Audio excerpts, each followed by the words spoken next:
The fastest track to the end of the field is wet and muddy.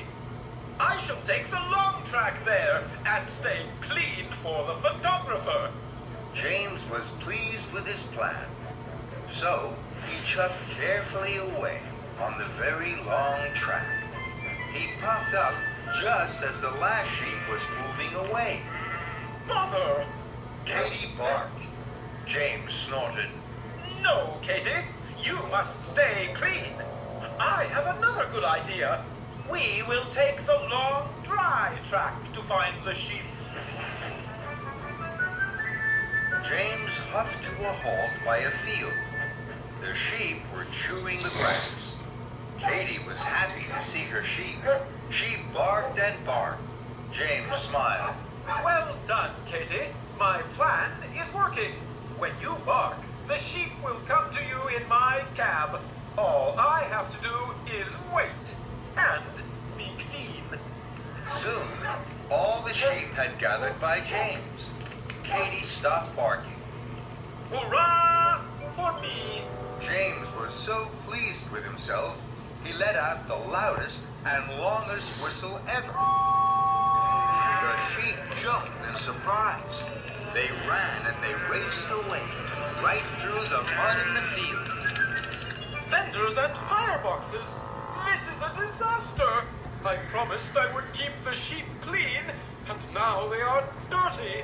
I promised to take them to the fair, and now they are running away.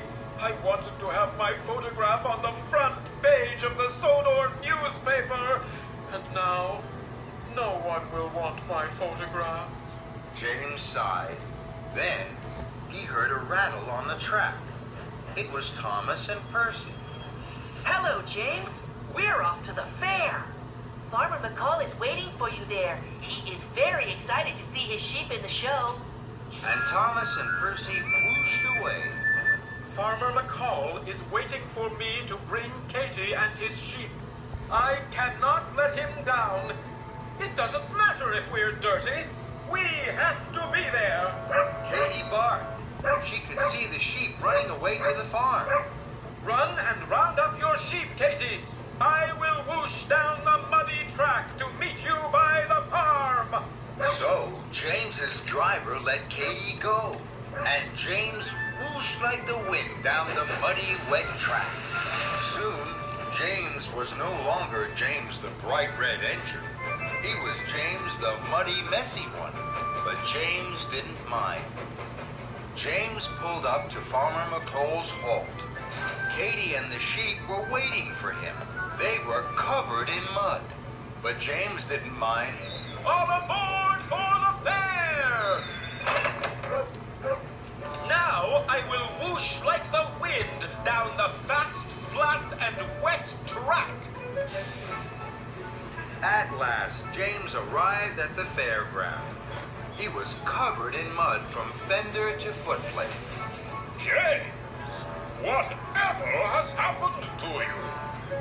Oh my, how splendid! A hard-working engine with his sheep and sheepdog straight from the fields. That's the photograph I need for the front page. James beamed from buffer to buffer. So, a very muddy James had his photograph taken with Katie the muddy sheepdog, Farmer McColl, Sir Topham Hatt, and lots of muddy sheep. James had never been happier to be the dirtiest engine on Sodor.